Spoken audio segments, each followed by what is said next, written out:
আসসালামু আলাইকুম প্রিয় দর্শক, অন্য মঞ্চের আলাপচারিতায় আপনাদের সকলকে স্বাগত জানাচ্ছি। আসসালামু আলাইকুম। 24শে গণ আন্দোলনের পরে হাসনাত আব্দুল্লাহকে নিয়ে যে পরিমাণ হেডলাইন হয়েছে, পরিমাণ হেডলাইন বেগম খালেদা জিয়া, তারেক রহমান তাদেরকে নিয়েও হয়েছে কিনা আমার সন্দেহ আছে। শেখ হাসিনা নিয়েও হয়নি, বা হলেও তাদের মোটামুটি সমান সমান। হাসনাত আব্দুল্লাহ একটা হুঙ্কার দিয়েছেন, এই হুঙ্কারটা নিয়ে আজকের আলাপ। আগে হুঙ্কারটা আপনারা একটু শোনেন। হাসনাত আব্দুল্লাহ বলছেন, রাষ্ট্র কাঠামোর পরিবর্তন না হলে গণ অভ্যুত্থান আবারও হবে। কোথায় আলোচনার জায়গা আছে সেটা আমি আপনাদেরকে বলবো। দেখেন, নেপালে রাষ্ট্র কাঠামো পরিবর্তন করেছে, পরিবর্তন করে সেখানে জেনজিরা ক্ষমতায় এসছে, তাই তো? বাংলাদেশে পারেনি।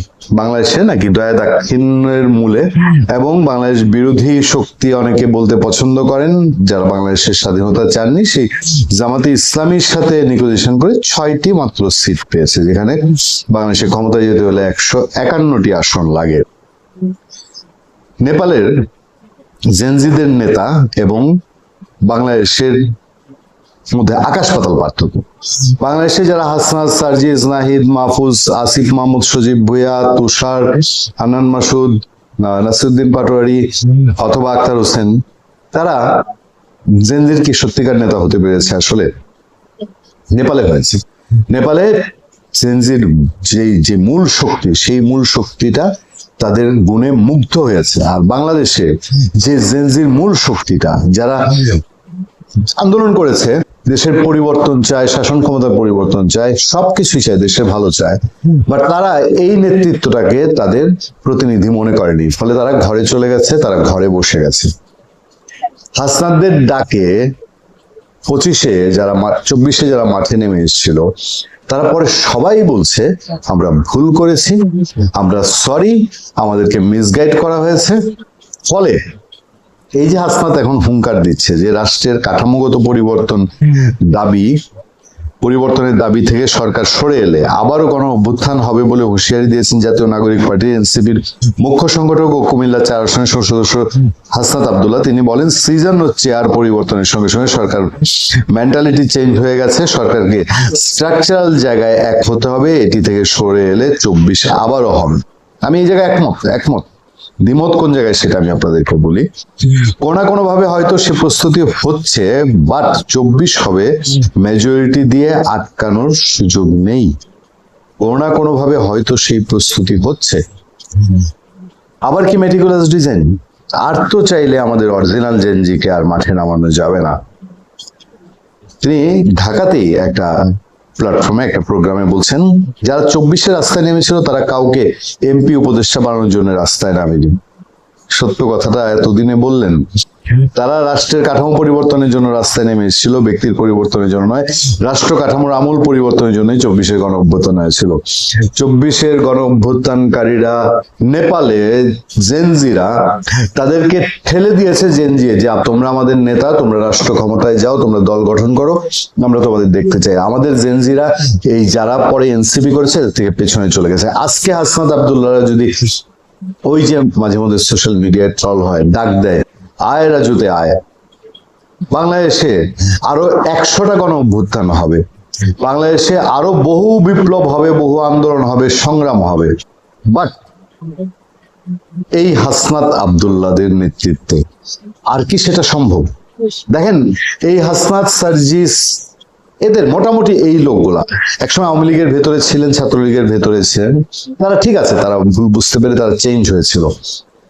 এই সার্জিস, হাসনাত বিশেষ করে, তার ব্যক্তিত্ব, চলন বলন, তার ডেডিকেশন, তার সুযোগ ছিল নেপালের জেনজির সেই সিঙ্গারের মতন হিট করে যাওয়া, তার সুযোগ ছিল।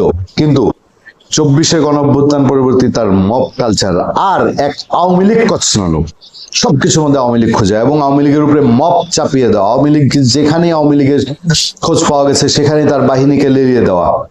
এরপর তার বাহিনীর বিভিন্ন জায়গায় চাঁদাবাজির অভিযোগ, তার বাহিনী বিভিন্ন জায়গায় হ্যাডম দেখানোর অভিযোগ, সেই সব অভিযোগের মধ্যে দিয়ে হাসনাত তার পায়ের নিচের মাটি ধুয়েছেন। এটা বলতে কি কারো দ্বিধা আছে?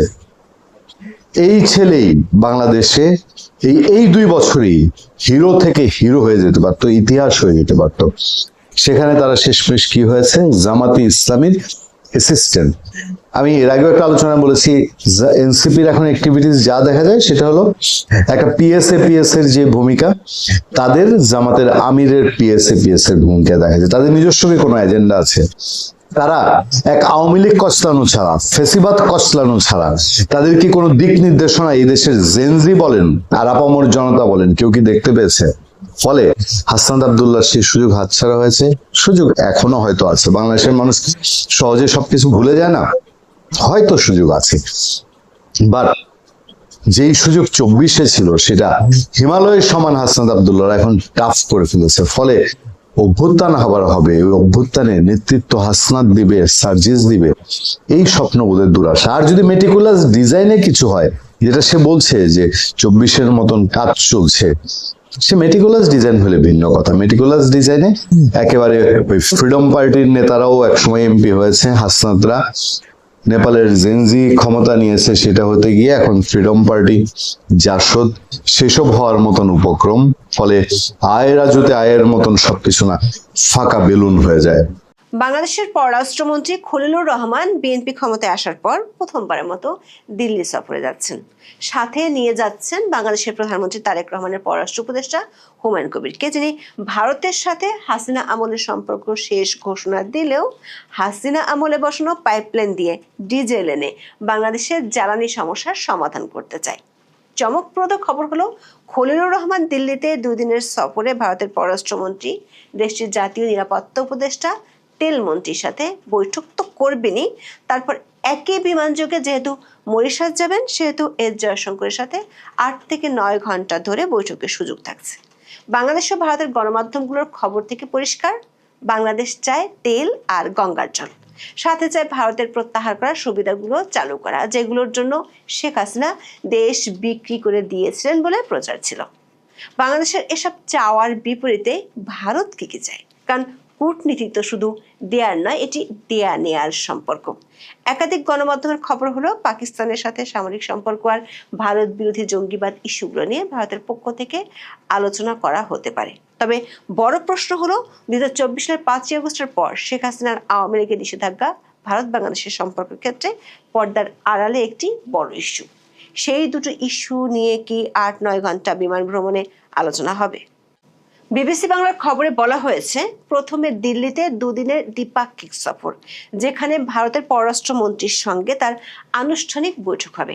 7 এপ্রিল দিল্লিতে পা রাখবেন খলিলুর রহমান। 9 এপ্রিল সকালে দিল্লি থেকে তিনি সরাসরি মরিশাসের উদ্দেশ্যে রওনা হবেন, যেখানে তিনি 9ম ইন্ডিয়ান ওশান কনফারেন্সে বাংলাদেশের প্রতিনিধিত্ব করবেন। একই বিমানে যাবেন ভারতের পররাষ্ট্রমন্ত্রী জয়শঙ্কর। ফলে 9 এপ্রিল সকাল 8টা থেকে এয়ার মরিশাসের ওই বাণিজ্যিক বিমানে একটানা 7 থেকে 8 ঘন্টার ওই দীর্ঘ সফরেও 2 পররাষ্ট্রমন্ত্রীর মধ্যে একান্তে কথাবার্তা বলার বিস্তর সুযোগ থাকবে যথারীতি। বিশেষ করে মাত্র 2-3 মাস আগেও যে ঢাকার সঙ্গে দিল্লির সম্পর্কে রীতিমতো অস্বস্তি আর শীতলতা ছিল, সেই দেশের নতুন পররাষ্ট্রমন্ত্রীর সঙ্গে ভারতীয় পররাষ্ট্রমন্ত্রীর একসাথে দীর্ঘ বিমান যাত্রার সিদ্ধান্তই বলে দেয় 2 দেশই তাদের সম্পর্ক রিক্যালিব্রেট করতে চাইছে। ওই সম্মেলন যৌথভাবে আয়োজন করেছে ভারতের পররাষ্ট্র মন্ত্রণালয় আর দিল্লির শীর্ষস্থানীয় থিঙ্ক ট্যাঙ্ক ইন্ডিয়া ফাউন্ডেশন। আবার এই ইন্ডিয়া ফাউন্ডেশনের প্রেসিডেন্টের পদে আছেন আরএসএস তথা বিজেপি নেতা রাম মাধব। বিবিসি বলছে, দিল্লির পরে মরিশাসেও আবার 2 দেশের পররাষ্ট্রমন্ত্রীর ও কর্মকর্তাদের মধ্যে কথাবার্তা বলার সুযোগ থাকবে। অন্যভাবে বললে, দিল্লিতে মাত্র 48 ঘন্টার কম সময় অবস্থান করলেও খলিলুর রহমানের ভারত সফর কার্যত 4-5 দিনের মেয়াদ পেতে চলেছে, যার কূটনৈতিক ও রাজনৈতিকভাবে বিশেষ গুরুত্বপূর্ণ। বিএনপি ক্ষমতায় আসার পর খলিলুর রহমানই তার ক্যাবিনেটের প্রথম ফুল মন্ত্রী, যিনি ভারত সফরে যাচ্ছেন। দিল্লিতে পা রাখার পর দিন তিনি একের পর এক বৈঠকে বসবেন ভারতের পররাষ্ট্রমন্ত্রী এস জয়শঙ্কর, জাতীয় নিরাপত্তা উপদেষ্টা অজিত দোভাল এবং পেট্রোলিয়াম মন্ত্রী হরদীপ সিং পুরীর সঙ্গে। ভারতীয় গণমাধ্যমের খবরে বলা হচ্ছে, ডক্টর রহমানের এই সফরটিকে ভারতও অত্যন্ত গুরুত্ব দিচ্ছে। তবে প্রধানমন্ত্রী মোদীর সঙ্গে বাংলাদেশের পররাষ্ট্রমন্ত্রীর কোনো বৈঠক হবে কিনা তা এখনো পরিষ্কার নয়। বিবিসি জানতে পেরেছে ভারতের বাণিজ্য মন্ত্রী পীযূষ গোয়েলের সঙ্গেও ডক্টর রহমানের আলাদা একটি বৈঠক আয়োজনের জন্য বাংলাদেশের পক্ষ থেকে অনুরোধ করা হয়েছে। তবে সেটি শেষ পর্যন্ত হবে কিনা তা নিশ্চিত নয়। বাংলাদেশ ও ভারতের প্রায় সব গণমাধ্যমের খবর থেকে একটি বিষয় পরিষ্কার, এই মুহূর্তে বাংলাদেশের প্রথম অগ্রাধিকার হলো জ্বালানি তেল। 6 এপ্রিল বাংলাদেশে নিযুক্ত ভারতীয় হাই কমিশনার প্রণয় ভার্মা সাক্ষাৎ করেছেন বাংলাদেশের প্রধানমন্ত্রী তারেক রহমানের সাথে। সে বৈঠকের পর তারেক রহমানের পররাষ্ট্র উপদেষ্টা হুমায়ুন কবির সাংবাদিকদেরকে যা বলেছেন তা থেকেও পরিষ্কার, পানি চুক্তি, সীমান্ত সমস্যা, ভিসা নিষেধাজ্ঞার চেয়ে এই মুহূর্তে বাংলাদেশের বড় চাওয়া তেল। তবে তার বক্তব্য নিয়ে সামাজিক মাধ্যমে বেশ হাস্যরসের সৃষ্টি হয়েছে। তারেক রহমানের ওই উপদেষ্টা বলেছেন, ভারতের সাথে শেখ হাসিনার আমলে যে ধরনের সম্পর্ক ছিল তা আর হবে না, সেই অধ্যায় এখন শেষ।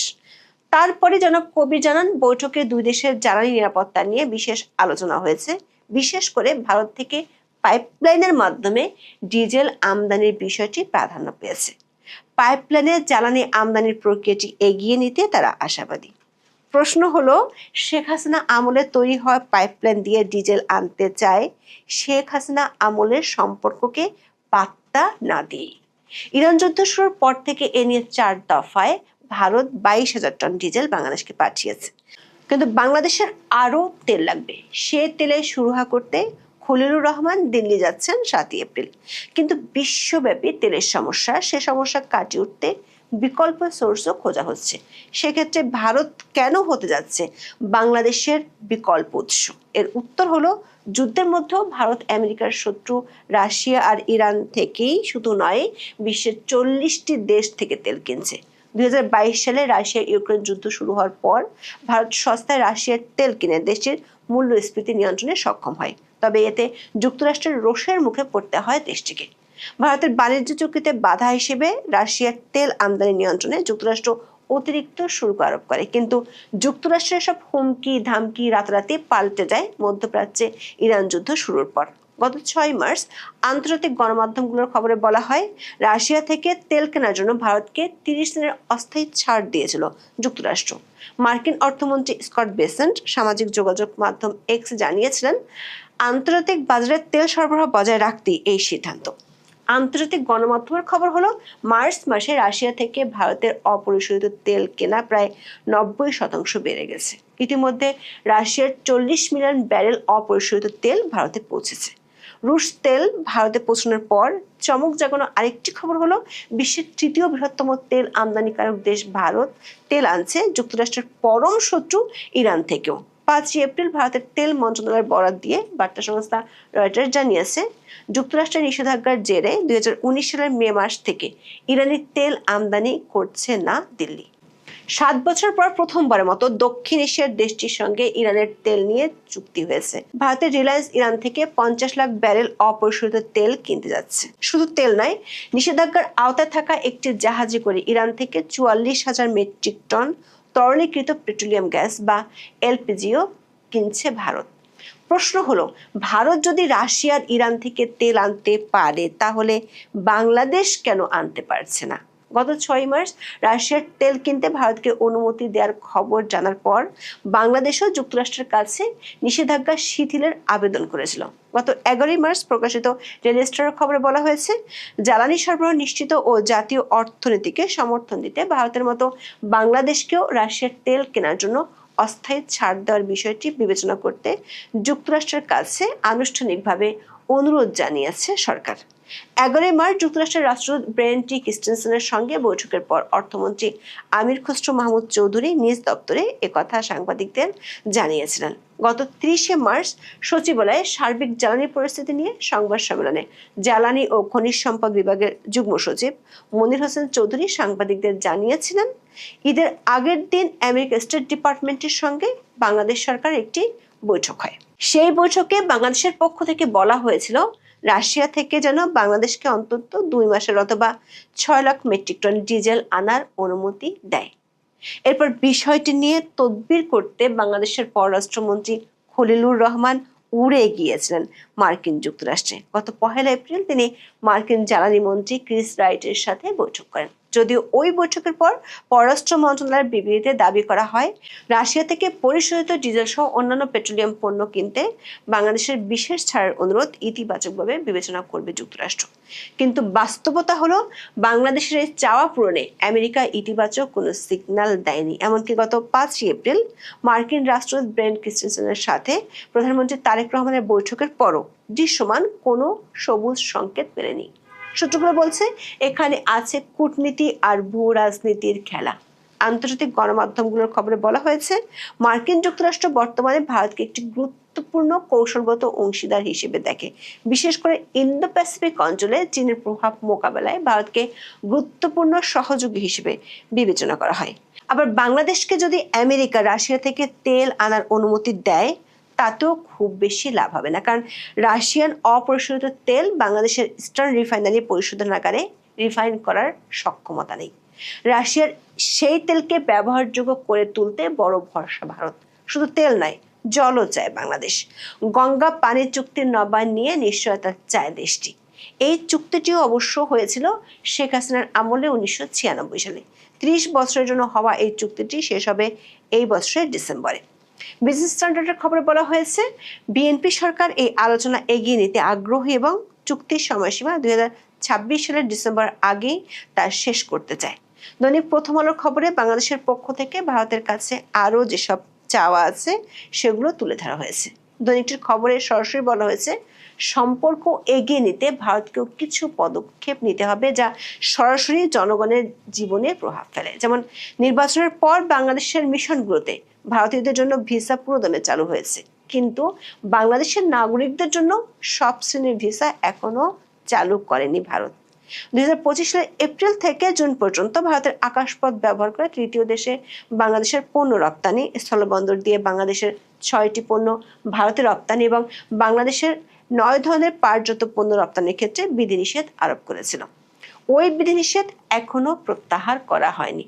সম্পর্ক এগিয়ে নিতে হলে ভারতের সদিচ্ছার বহিঃপ্রকাশ হিসেবে এই ইস্যুগুলোর শুরু হওয়া জরুরি। বিবিসির খবরেও দিল্লির থিঙ্ক ট্যাঙ্ক RIS এর অধ্যাপক প্রবীর দে বলেছেন, দিল্লি বিমানবন্দর নিয়ে বাংলাদেশের গার্মেন্টস প্রস্তুতকারকরা বিদেশে পণ্য পাঠানোর যে ট্রান্সশিপমেন্ট সুবিধা পেতেন, সেটা গত অন্তর্বর্তী সরকার আমলে তুলে নিয়েছিল ভারত। এরপর থেকে বাংলাদেশি গার্মেন্টস ব্যবসায়ীদের সমস্যা অনেক বেড়ে গেছে। এখন তারা পণ্য পাঠাচ্ছেন মালদ্বীপ বা দুবাই হয়ে, যা অনেক বেশি ব্যয়বহুল ও সময় সাপেক্ষ। তাছাড়া স্থলবন্দর দিয়েও পণ্য ঢুকতে দেওয়া হচ্ছে না। প্রশ্ন হলো, তেল, জল, বন্দর সুবিধা সহ বাংলাদেশ এত কিছু চাইবে, কূটনীতি তো দেয়া নেয়ার সম্পর্ক, তাহলে বাংলাদেশের কাছে ভারত কি চাইবে? বিবিসির খবরে বলা হয়েছে, এখন দেনা পাওনার হিসেবের সময়। খুব পরিষ্কার একটি ইঙ্গিত পাওয়া যায় বিবিসির এই খবরটিতে। সেখানে বলা হয়েছে, গত 3-4 মাসে ভারত সরকারের সর্বোচ্চ পর্যায় থেকে তারেক রহমান বা বিএনপি নেতৃত্বের প্রতি ভারত যেভাবে প্রকাশ্যে আউটরিচ করেছে, সেটা নির্দিষ্ট কিছু প্রতিশ্রুতির বিনিময়ে ঘটেছে। বাংলাদেশের রাজনীতিতে জনশ্রুতি আছে, নির্বাচনের আগে ভারতের সাথে বিএনপির একটি সমঝোতা হয়েছিল।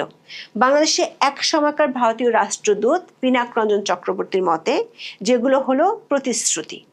আবার নির্বাচনের আগে অজিত দোভালের সঙ্গে জাতীয় নিরাপত্তা উপদেষ্টা হিসেবে খলিলুর রহমান দিল্লি গিয়ে বৈঠকও করেছিলেন। ভারতের পক্ষ থেকে অন্তর্বর্তী সরকারের আমলে আঞ্চলিক নিরাপত্তা নিয়ে উদ্বেগের কথা তুলে ধরা হয়েছিল। বিশ্লেষকরা মনে করেন, এক্ষেত্রে দুটি বিষয় ভারতের কাছে গুরুত্বপূর্ণ। এক হলো, পাকিস্তানের সাথে সম্পর্কের আড়ালে দেশটিকে কোনো সামরিক স্ট্র্যাটেজিক স্পেস দেওয়া হচ্ছে কিনা।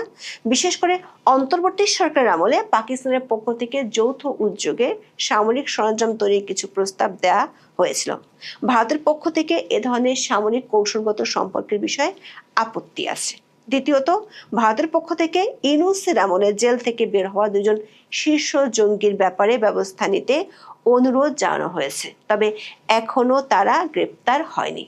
কূটনৈতিক সূত্রগুলো বলছে, জঙ্গিবাদের উত্থান ঠেকাতে বাংলাদেশের নির্বাচনের আগে বিএনপির সাথে এক ধরনের কৌশলগত অবস্থানে গিয়েছিল ভারত। তার বিনিময়ে আওয়ামী লীগের ভোট ব্যাংকের বড় একটি অংশের ভোট নিশ্চিত করতে পেরেছিল বিএনপি। গত 2রা এপ্রিল দিল্লিতে নিযুক্ত বাংলাদেশি হাইকমিশনার রিয়াজ হামিদুল্লাহ বৈঠক করেছিলেন ভারতের সেনাপ্রধান জেনারেল উপেন্দ্র দ্বিবেদীর সঙ্গে। সে বৈঠকেও এই দুটি আলোচনা হয়েছে।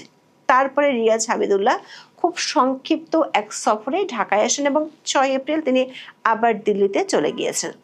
দিল্লির পররাষ্ট্র মন্ত্রণালয়ের সূত্রগুলো বলছে, পাকিস্তানের সাথে সম্পর্কের ইস্যুতে আঞ্চলিক নিরাপত্তা ও বাংলাদেশে ভারত বিরোধী জঙ্গি গোষ্ঠী এবং প্রচারণা, এই বিষয়গুলো ইউনূসের আমল থেকেই জিয়ে আছে। তার সাথে আরো একটি বেশি গুরুত্বপূর্ণ বিষয় ঝুলে আছে, সেটি হলো বাংলাদেশের সাবেক প্রধানমন্ত্রী শেখ হাসিনা ইস্যু এবং তার সাথে আছে ভারতে থাকা আওয়ামী লীগের নেতাদের বাংলাদেশে ফেরানোর ইস্যুটি।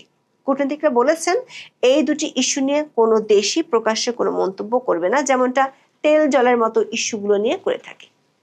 এই দুই ইস্যুতে যা হবে তা পর্দার আড়ালেই হবে। কূটনৈতিক বিশ্লেষকদের ধারণা, নির্বাচনের আগে যে দ্বিপাক্ষিক প্রতিশ্রুতির কথা নিয়ে জনশ্রুতি আছে, তার মধ্যে এই দুটি বিষয় যে ছিল তা ভাবাটা অমূলক নয়। দর্শক, একটি বিষয় খেয়াল করে দেখুন, ইউনূসের আমলে ভারতের সাথে কোনো আলোচনা বা বৈঠক হলে তার আগে ইউনূসের মিত্র যারা এখন সংসদ সদস্য হয়ে আছেন, তাদের পক্ষ থেকে শেখ হাসিনাকে ফেরত দেওয়ার বিষয়টি নিয়ে কথা বলতো। কিন্তু বিএনপি ক্ষমতায় আসার পর থেকে এ বিষয়ে না বিএনপি, না এনসিপি আর না জামাত কেউই কোনো কথা বলছে না। কূটনৈতিক সূত্রগুলো বলছে, শেখ হাসিনার প্রসঙ্গে এই যে নীরবতা, সেটি দ্বিপাক্ষিক সমঝোতারই অংশ। অন্যদিকে ভারতে থাকা আওয়ামী লীগের নেতাদের ফেরার বিষয়টি নিয়েও দুই পক্ষের বৈঠকে আলোচনা হবে। দ্য ওয়ালের খবরে বলা হয়েছে, মোহাম্মদ ইউনূসের জামানার সঙ্গে নির্বাচিত সরকারের সময় বিদেশ নীতি, বিশেষ করে ভারতের সঙ্গে সম্পর্কের বিষয়টি নতুন দিকে মোড় নেবে কিনা সে বিষয়ে এখনো নয়াদিল্লির কর্তাদের মধ্যে ধোঁয়াশা আছে। তার কারণ হলো আওয়ামী লীগের উপর নিষেধাজ্ঞা তোলার বিষয়টি। বাংলাদেশ সরকার যদি নিষেধাজ্ঞার বিষয় কিংবা এ সংক্রান্ত অধ্যাদেশটি পাশ করার বিষয় এবং আওয়ামী লীগের নেতাদের জামিনের বিষয়ে ইউনূসের আমলের নীতি বজায় রাখে, তাহলে দিল্লি বিকল্প ভাববে, এমন আভাস পাওয়া গেছে ভারতের কয়েকটি গণমাধ্যমের খবরে। বিবিসি বাংলার খবরে বলা হয়েছে, খলিলুর রহমানের আসন্ন ভারত সফরে দুপক্ষ কার কাছে ঠিক কি চাইছে সেটা পরিষ্কার করে দেওয়া হবে। দৈনিক প্রথম আলোর খবরে বলা হয়েছে, এবার আলোচনার ইস্যু অগ্রাধিকারের চেয়ে সম্পর্ক নিয়ে দুই পক্ষের রাজনৈতিক অবস্থান বিনিময়ের বিষয়টি প্রাধান্য পেতে পারে। বাংলাদেশ যদি তেল চায়, ভারত বিনিময়ে জঙ্গি দমন চাইবে। বাংলাদেশ যদি জল আর বন্দর চায়, তাহলে ভারত শেখ হাসিনা ও আওয়ামী লীগ ইস্যুটির সমাধান চাইবে। এখন দেখার বিষয় সবকিছুর মধ্যে তেল আর জলে কতটা মিশ খায়। মোহাম্মদ ইউনূস সহ যত উপদেষ্টা ছিলেন, তাদের দেশত্যাগের বিরুদ্ধে আইনি নোটিশ জারি করেছেন একজন আইনজীবী। এখন এই যে হামে এত শিশুর মৃত্যু হচ্ছে, তাই নিয়ে খুব হইচই হচ্ছিল। তারপরে আমি কিছু ডকুমেন্ট পাই, সেই ডকুমেন্টের ভিত্তিতে আমি একটা ভিডিও করেছিলাম। ভিডিও করে আমি অভিযোগ করেছিলাম যে 128 কোটি টাকা একটা বেসরকারি ওষুধ কোম্পানি থেকে উনি ঘুষ নিয়েছিলেন এবং সেই টাকার ভাগ প্রত্যেকে পেয়েছিল, রাজনৈতিক দলগুলো। আরো সব টাকার ভাগ তো পেয়েছি, এটা তার মধ্যে এটা। তারপরে আপনাদের দেশে খুব হইচই শুরু হয়ে গেল যে ডক্টর ইউনূস এরকম বেসরকারি প্রতিষ্ঠানকে দিয়ে এরকম বিপদে ফেলে দিয়েছে শিশুদের।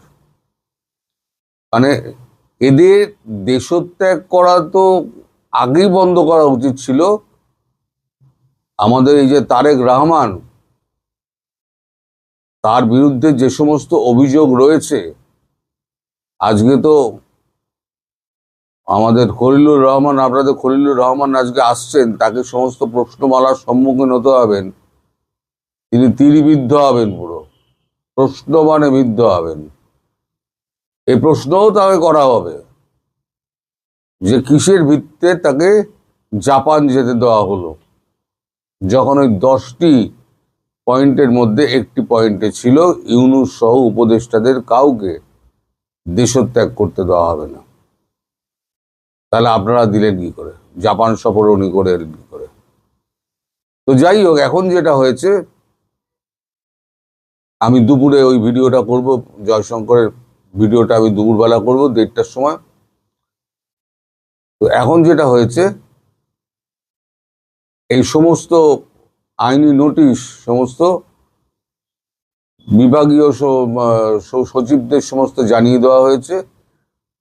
তাদেরকে বলা হয়েছে 5 দিনের মধ্যে উপযুক্ত পদক্ষেপ নিতে, নাহলে সুপ্রিম কোর্টে আবার তারা হাজির হবে, মানে আইনজীবী। মানে তিনি যেটা করেছেন সেটা হচ্ছে দেশের শিশুদের স্বার্থে করেছেন। আরো আইনজীবীদের এবং দেশপ্রেমিক আইনজীবীদের এই মামলায় সমবেতভাবে এগিয়ে এসে জয়েন্টলি অ্যাপ্লিকেশন করা উচিত। সবাই মিলে চাপ তৈরি করো ইউনূসের উপরে। দেশটাকে তো ছাড়খাড় করে দিয়েছে, মানে কাকে বাদ দেয়নি, শিশুরা পর্যন্ত তার হাত থেকে নিস্তার পেল না। কত শিশু মারা গিয়েছে এখনো পর্যন্ত তার সঠিক সংখ্যা না আপনারা বলতে পারবেন, আমি তো দূরে থেকে, আমার বলার তো কোনো সম্ভাবনাই নেই, আর সরকার তো চেপেই যাচ্ছে। এই যে আমি এত বড় অভিযোগটা করলাম, কই মামলা তো করতে পারতেন আমার নামে। আমি তো বলেছিলাম আমার নামে মামলা করবেন, মামলা তো করতে পারতেন। কোনো রাজনৈতিক দল, ইউনূস, তার উপদেষ্টারা কেউ তো আমার বিরুদ্ধে মামলা করলেন না, আর মামলা করার সাহস নেই। বাস গভর্নমেন্ট অফ ইন্ডিয়াকে জানানোর সাহস নেই, কারণ গভর্নমেন্ট অফ ইন্ডিয়া যখন আমায় ডেকে পাঠাবে, তখন আমি যখন একের পর এক তথ্যগুলো তাদের সামনে তুলে ধরবো, তখন তারা কিন্তু অবাক হয়ে যাবেন এবং সঙ্গে সঙ্গে গলাটা টিপে ধরবে বাংলাদেশের। সেটা ওনারা জানেন। ওনারা জানেন বলেই ওনারা ওই মামলার ফাঁদে পা দিচ্ছেন না। এখন করুন না একটা মামলা আমার নাম, আমি তো ওপেন চ্যালেঞ্জ করছি, আমার নামে মামলা করুন।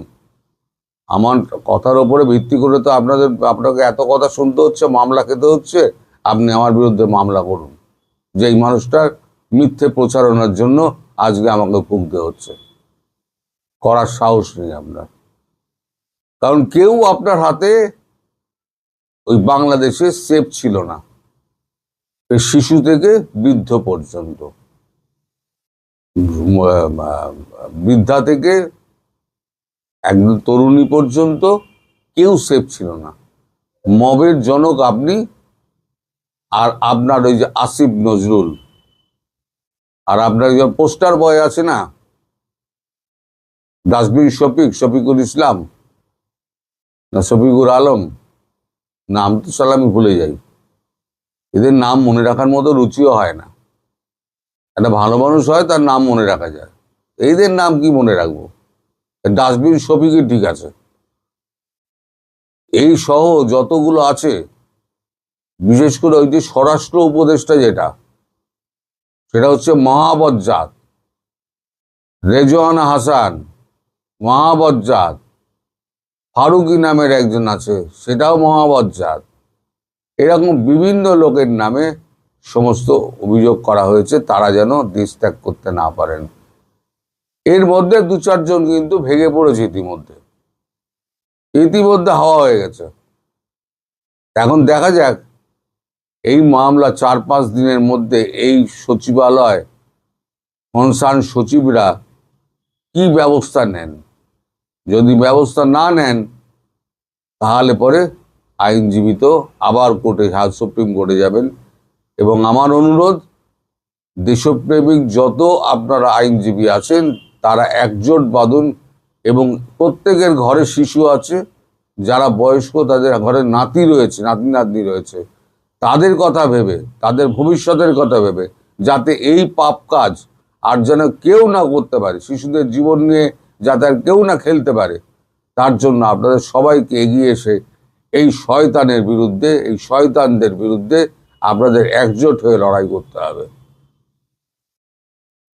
আমার মনে হয় আমার এই অ্যাপিল আপনারা সবাইকে একটু হলেও নাড়া দেবে, এবং আপনারা সেই মতো ব্যবস্থা করবেন। তবে ডক্টর ইউনূস যে ফাঁসবেন, একদিন না একদিন যে কোনোভাবে ফাঁসবেন, সেটা বহু আগে থেকে আমি বলে আসছি। তার শেষ দিন হবে অত্যন্ত করুণ। মনে করুন, আমি প্রথম থেকে বলছি, যারা তার শেষ দিন হবে অত্যন্ত করুণ, এবং তাকে ওই জেল প্রকোষ্ঠে কাটাতে হবে, এবং অবশেষে তার কঠিনতম শাস্তি হবে, সেটা হচ্ছে, যাই হোক, কঠিনতম শাস্তি হবে আপনাদের সংবিধানে যেটা আছে, দেশবিদ্রোহ বিরোধী কার্যকলাপ, যেমন সংবিধান ভাঙার যে ষড়যন্ত্র উনি করেছিলেন, তার জন্য তার যে শাস্তি, সেই শাস্তি তাকে পেতেই হবে। এর থেকে তার মুক্তি নেই। আপনারা মিলিয়ে নেবেন। অনেকদিন আগে আমি বলেছিলাম, আপনারা হয়তো ভাবছেন যে আমি হয়তো বাজে কথা বলেছিলাম, কিন্তু আমি কিন্তু বুঝেছিলাম যে যে জিনিস উনি করছেন সেই জিনিস থেকে পার পাবেন না। ক্ষমতা একদিন অন্যের কাছে ছিল, আজকে আপনার কাছে আছে, দেখুন আরেকদিন অন্যের কাছে চলে যাবে। ক্ষমতা চিরস্থায়ী হয় না। আপনি পাপ কাজ করবেন তো পাপ কাজের উপযুক্ত ফল আপনি পাবেন। অনেক জায়গাতেই আজ একটা বিষয় নিয়ে আলোচনা চলছে, সেটি হলো বাংলাদেশের প্রধানমন্ত্রী তারেক রহমানের সঙ্গে ভারতীয় রাষ্ট্রদূত প্রণয় ভার্মার একটি জরুরি বৈঠক। এই বৈঠককে সরকারের তরফ থেকে, মানে বাংলাদেশ সরকারের পক্ষ থেকে বলা হচ্ছে এটা সৌজন্য বৈঠক। কিন্তু প্রশ্ন উঠেছে, বৈঠকটা কি সত্যিই সৌজন্যের, নাকি আড়ালে অন্য কারণও আছে? যদি সত্যিই অন্য কোনো কারণ থেকে থাকে, তবে কি সেই কারণ? তারেক রহমান সরকার ক্ষমতায় এসেছে 17ই ফেব্রুয়ারি, 1.5 মাস হয়েছে সবে। তার মধ্যে প্রধানমন্ত্রীর সঙ্গে আগে একবার সৌজন্য সাক্ষাৎ করেছেন ভারতীয় রাষ্ট্রদূত প্রণয় ভার্মা। এখন আবার হঠাৎ নতুন করে সৌজন্য জানাবার কি প্রয়োজন পড়ল? বিশেষ করে যখন সংসদে, বাংলাদেশ সংসদে বিভিন্ন গুরুত্বপূর্ণ বিষয়ের ওপর আলোচনা চলছে ও প্রধানমন্ত্রী তারেক রহমান রীতিমতো ব্যস্ত সংসদের সেই সব আলোচনা নিয়ে, তখন আজ 6 এপ্রিলের সকালে ভারতীয় রাষ্ট্রদূতের কেন হঠাৎ সৌজন্য সাক্ষাতের দরকার পড়ল? কি এমন গুরুত্বপূর্ণ বিষয় যে পূর্ব নির্ধারিত সূচি না থাকা সত্ত্বেও প্রণয় ভার্মা দেখা করতে চাইলেন প্রধানমন্ত্রীর সঙ্গে, এবং প্রধানমন্ত্রী তারেক রহমান রাজিও হয়ে গেলেন সাক্ষাৎ করতে? যুগান্তর, বাংলাদেশের পেপার জানাচ্ছে, সাক্ষাতের পর বাংলাদেশ প্রধানমন্ত্রীর পররাষ্ট্র বিষয়ক উপদেষ্টা হুমায়ুন কবির তিনি অপেক্ষমান সাংবাদিকদের বলেছেন, ভারতের সঙ্গে শেখ হাসিনার আমলে যে সম্পর্ক ছিল সেই অধ্যায় শেষ। প্রশ্ন উঠতে পারে, প্রশ্নটা এই কারণে ওঠে যে সাক্ষাৎটা যখন নিছক সৌজন্যের, তখন হঠাৎ হাসিনার আমলের সম্পর্কের কথা উঠল কেন? তাহলে কি বৈঠকে শেখ হাসিনা এবং আওয়ামী লীগ সম্পর্কিত কোনো বার্তাই কি প্রধান আলোচ্য বিষয় ছিল? হুমায়ুন কবির সাহেব সে বিষয়ে কিছু বলেননি। তবে এই খবর যে এই সাক্ষাতের সবচেয়ে বড় কারণ, সেটা বোঝা গেছে পররাষ্ট্র উপদেষ্টার কথার ধরনে। খুব সঙ্গত কারণে যুগান্তর পত্রিকা তাই এই খবরটিকে তাদের হেডলাইন করেছে। আর আমার কাছেও বিভিন্ন অসমর্থিত কিন্তু নির্ভরযোগ্য সূত্র থেকে খবর এসেছে, এই বিশেষ বিষয়টি, অর্থাৎ আওয়ামী লীগের প্রত্যাবর্তন নিয়ে সরকার প্রধানের স্পষ্ট মতামত জানাটাই ছিল আজকের তারেক রহমান ও প্রণয় ভার্মার আলোচনার মূল বিষয়। আগামীকাল একটি আন্তর্জাতিক সম্মেলনে যোগ দিতে বাংলাদেশের পররাষ্ট্রমন্ত্রী খলিলুর রহমান দিল্লি সফর করছেন। সেখানে সম্মেলনের সাইড লাইনে তিনি দীর্ঘ বৈঠক করবেন ভারতের পররাষ্ট্রমন্ত্রী ডক্টর এস জয়শঙ্করের সঙ্গে, এবং আলাদাভাবে আরও একটি বৈঠক করবেন ভারতের জাতীয় নিরাপত্তা উপদেষ্টা অজিত ডোভালের সঙ্গে। সেই দুই বৈঠকে বিভিন্ন বকেয়া বিষয় নিয়ে, দুদেশের বকেয়া বিষয় নিয়ে আলোচনা হবেই। কিন্তু তার ঠিক আগের দিন সকালে ভারতীয় রাষ্ট্রদূতের একেবারে প্রধানমন্ত্রীর সঙ্গে হঠাৎ করে সাক্ষাৎ করতে যাওয়াটা কি বেশ অদ্ভুত লাগছে না আপনাদের কাছে? না লাগলে কিছু বলার নেই আমার। তবে আমার কাছে ঘটনাটা কিন্তু অদ্ভুত, আবার অদ্ভুত নয়। এর পেছনের কারণটা যখন মনে পড়ল, দিল্লি থেকে বিভিন্ন সূত্র থেকে যেসব খবর আসছে তার ভিত্তিতে বলতে বাধ্য যে এই দেখা করাটা আদৌ সৌজন্য জ্ঞাপনের তাগিদে নয়। প্রণয় ভার্মাকে ভারত সরকার স্পষ্ট নির্দেশ দিয়েছে স্বয়ং প্রধানমন্ত্রীর সঙ্গে দেখা করে একটা বিষয় স্পষ্ট করে জানতে, এবং আর একটা বিষয়ও ভারতের পক্ষ থেকে স্পষ্ট করে জানাতে। প্রথমে বলি, ভারত কোন কথাটা, কোন বিষয়টা স্পষ্ট করে জানতে চেয়েছে প্রধানমন্ত্রী তারেক রহমানের কাছ থেকে? বিষয়টি আওয়ামী লীগ নিষিদ্ধকরণ সম্পর্কিত ইউনূস আমলের অধ্যাদেশটিকে বর্তমান সরকার আইনে রূপান্তরিত করে আওয়ামী লীগের নির্বাসনকে দীর্ঘস্থায়ী করার সিদ্ধান্ত নিয়েছে কিনা, এই বিষয়টি খোদ প্রধানমন্ত্রীর কাছ থেকে শুনে নেওয়া এবং জেনে নেওয়া, সেই জানাটা ভারত সরকারকে আবার জানিয়ে দেয়া। আর দ্বিতীয় কাজটি ছিল প্রণয় ভার্মার, যে প্রধানমন্ত্রী তারেক রহমানকে জানানো যে আওয়ামী লীগের বিষয়ে বাংলাদেশ সরকার যে সিদ্ধান্ত গ্রহণ করবে তার ওপর নির্ভর করবে বাংলাদেশের সঙ্গে সম্পর্ক স্বাভাবিক ও উন্নত করার বিষয়টি। যদি আওয়ামী লীগের বিষয়ে বাংলাদেশ সরকার ইতিবাচক পদক্ষেপ নেয়, ভারত খুশি হবে। কেননা প্রথম থেকেই বাংলাদেশে অন্তর্ভুক্তিমূলক রাজনীতির কথা বলে আসছে ভারত। নির্বাচনের আগে ভারত বলেছিল আওয়ামী লীগকে নির্বাচনে অংশগ্রহণের সুযোগ দিতে। ভারতের অনুরোধ মান্যতা পায়নি ইউনূস সরকারের কাছে।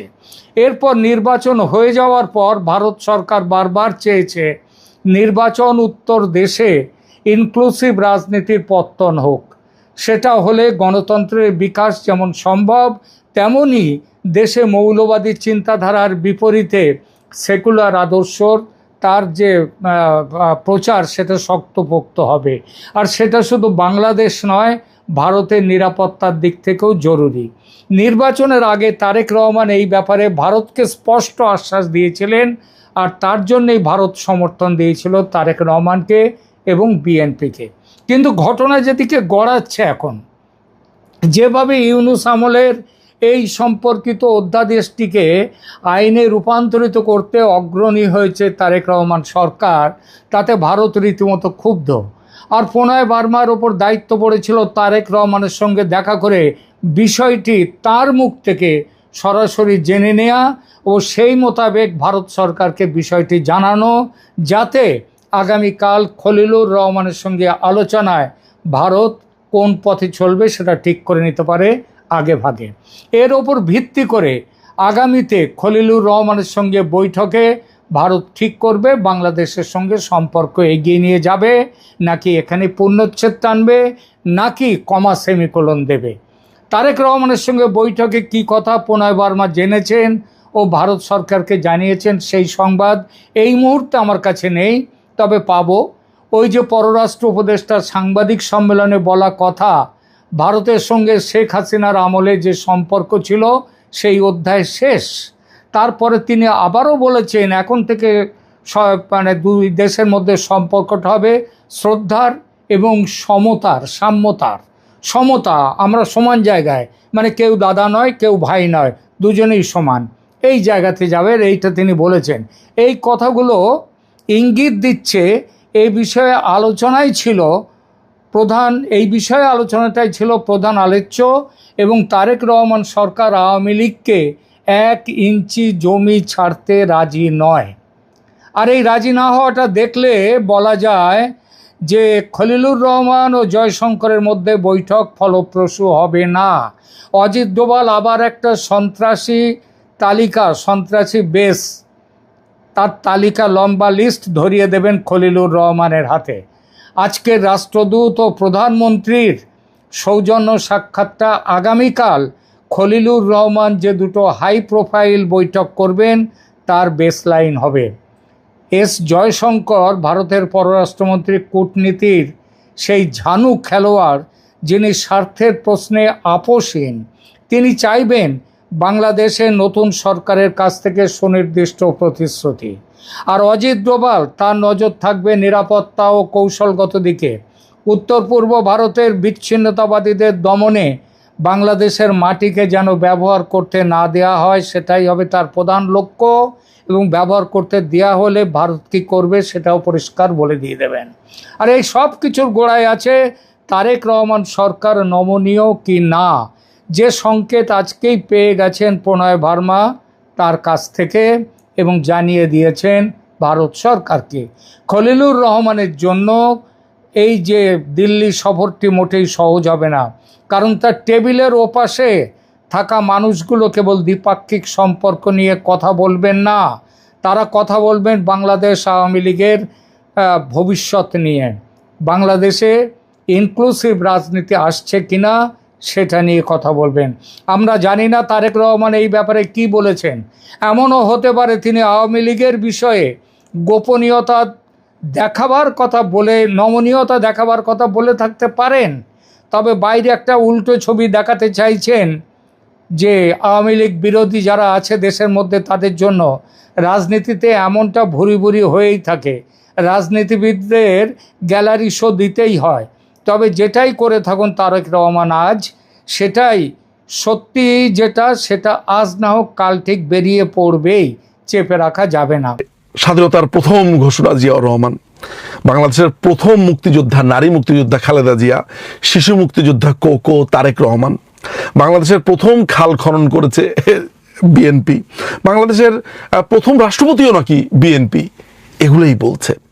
তার মানে এই দলটির এই যে প্রথম হতে চাওয়া, এই যে প্রথম হতে চাওয়ার যে একটা ভয়ঙ্কর একটা আর্জ, একটা চেষ্টা, একটা আকুতি, আর্যের খুব ভালো বাংলা মনে হয় আকুতিই হবে, এই যে একটা আকুতি, এই আকুতিটা আমার মনে হয় যারা মনোবিদ রয়েছেন, সাইকোলজি সাইকিয়াট্রিস্ট যারা রয়েছেন, তারা এটাকে ভালোভাবে বিশ্লেষণ করতে পারবেন যে এই দলটার আসলে মানসিক সমস্যাটা কোন জায়গাতে, যে প্রত্যেকটা জায়গাতেই নিজেকে প্রথম বলতে চায়। তারা এটা প্রথমবার করেছে, অর্থাৎ ক্রেডিট নিতে চায়, কপিরাইট চুরি করতে চায়। ধরা যাক কেউ একটা কাজ করেছে, সে পুরো কাজটাকে কপিরাইট চুরি করে বলবে আমরাই করেছি, আমি সবার আগে রিভোল্ট বলেছি, আমি সবার আগে প্রতিবাদ করেছি। মুক্তিযুদ্ধে নাকি সবার আগে রিভোল্ট করেছে জিয়াউর রহমান, মুক্তিযুদ্ধ নাকি সবার আগে ঘোষণা দিয়েছে জিয়াউর রহমান, সবার আগে নাকি স্বাধীনতার স্বপ্ন দেখেছে জিয়াউর রহমান, সবার আগে নাকি খাল খনন করেছে জিয়াউর রহমান, সবার আগে নাকি যুদ্ধ করেছে খালেদা জিয়া, শিশু যোদ্ধা নাকি সবার আগে ছিল হচ্ছে তারেক রহমান আর কোকো রহমান বা আরাফাত কোকো। এই যে একটা প্রথম হবার যে একটা হীনমন্য চেষ্টা, হীনমন্যতা, এটা মানসিক হীনমন্যতা। তার মানে হচ্ছে যে আমরা আমাদের ছোটবেলাতে দেখেছি যে আমাদের মধ্যে যেসব ছেলেরা ছিল, মেয়েরা ছিল, বা আমাদের পুরো সার্কেলটার মধ্যে যেই ছেলে মেয়েগুলো হীনমন্যতায় ভুগত, তারা তাদের অনেক অতীতের গর্ব করতো। আমার দাদা অমুক ছিল, আমার দাদা প্রথমবারের মতো অমুক জায়গাতে গেছে, আমার বাবার অমুক ছিল। আমি এমন দেখেছি যে কোনো একটা কারো একটা গাড়ি দেখে বলতো এই গাড়ি তো এই থেকে ভালো গাড়ি তো প্রথমে আমার চাচা ব্যবহার করতো, আমার চাচার মামার কাকার খালুর মামা অমুক গাড়ি ব্যবহার করতো, এই শার্ট এই ব্র্যান্ড তো অমুক আমার প্রথমবারের মতো পড়ে। যেরকম আমরা আমাদের বন্ধু বান্ধব সার্কেলে আমরা দেখে এসেছি যে কোনো কিছু নিয়ে একবারে খুবই ধরা যাক যে আলোচনা করারই দরকার নেই, এরকম বিষয় নিয়েও দেখা যাচ্ছে যে আমাদের ভিতরে কিছু বন্ধু বান্ধব এই ধরনের হীনমন্যতায় ভুগত। তারা বলতো এটা তো আমার দাদা করতো, মামা করতো, কাকা করতো, খালা করতো। এটা একটা মানসিক সমস্যা। বিএনপির দলটা একটা যে মানসিক রোগী। হঠাৎ করে আমার এই গানটা যখন আমি ইউটিউবে কিভাবে যেন ওটা ট্রেন্ডে আসলো, দিলাম, তখন আমার মনে হলো যে ভেরি ইন্টারেস্টিং। তো জিয়াউর রহমানও ঠিক এই প্রথম শব্দটার প্রতি তার একদম ভয়ানক রকমের একটা দুর্বলতা ছিল।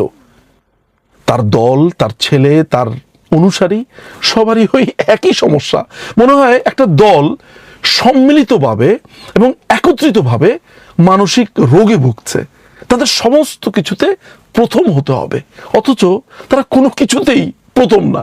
আচ্ছা, মানুষজন যে তাদেরকে নিয়ে হাসাহাসি করে, এই যে যখন বলে আমার বাবা প্রথম রাষ্ট্রপতি, ওরা মনে করে যে এটা প্রতিষ্ঠা পেয়ে গেল, বললাম প্রতিষ্ঠা পেয়ে গেল। কিন্তু মানুষজন যে প্রচন্ড হাসাহাসি করে, এই যে নিজেদেরকে প্রথম স্বাধীনতার ঘোষক বলে, প্রথম নারী মুক্তিযোদ্ধা বলে, অথচ খালেদা জিয়া সেই সময়টাতে ক্যান্টনমেন্টে তিনি ছিলেন। তারেক রহমানও ছিল, মার সাথে আটক ছিল। এই যে একটা ইতিহাস সবাই জানে, এইটাকে যে প্রচণ্ড প্রবলভাবে হীনমন্যতায় ভোগা, এই জিনিসটা মানুষের সামনে আসে এবং মানুষ হাসাহাসি করে। ফলে আমার কাছে মনে হলো যে আপনাদেরকে একটু জিনিসটা দেখাই, এই যে সব কিছুতে প্রথম হওয়ার ইচ্ছা অথচ তিনি প্রথম না, এই হীনমন্যতা বিএনপির কেন? এটা সাধারণ মানুষের কাছে আমার একটা প্রশ্ন। এই সরকারের প্রথম কোন মন্ত্রী যিনি ভারত সফরে যাচ্ছেন, এটা কি আসলে শুধু সৌজন্য সফর? সরকারের তরফ থেকে এমনটাই বলা হচ্ছে, শুভেচ্ছা সফর।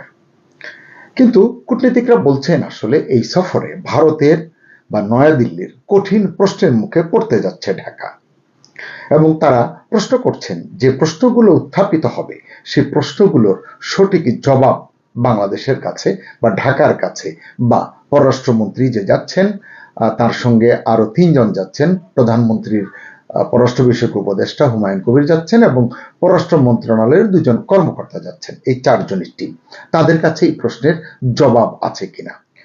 আসসালামু আলাইকুম, স্বাগত লিডস নিউজে। সম্মানিত দর্শক, আপনারা জানেন যে ইউনূস জামানার পর বিএনপি ক্ষমতায় এসেছে 1.5 মাসেরও বেশি হয়েছে। এই সময়ে ভারতের প্রতি বন্ধুত্বের হাত বাড়িয়েছে তারেক রহমানের সরকার, এটি আমরা দেখেছি। তবে ধর্মীয় কট্টরপন্থীদের বিরুদ্ধে কার্যকর পদক্ষেপ নেয়নি বলেই ভারত সংশ্লিষ্ট যেসব কূটনীতিক কথা বলছেন তারা এই অভিযোগটি করছেন। কোনো পদক্ষেপ ঢাকা নেয়নি, বরং তারা বলছেন যে ক্ষেত্র বিশেষে জামাতকে ভয় পেয়েছে এই সরকার বা পাচ্ছে, বা জামাতের সঙ্গে সমঝোতার মানসিকতাই পোষণ করছে তারেক রহমানের সরকার।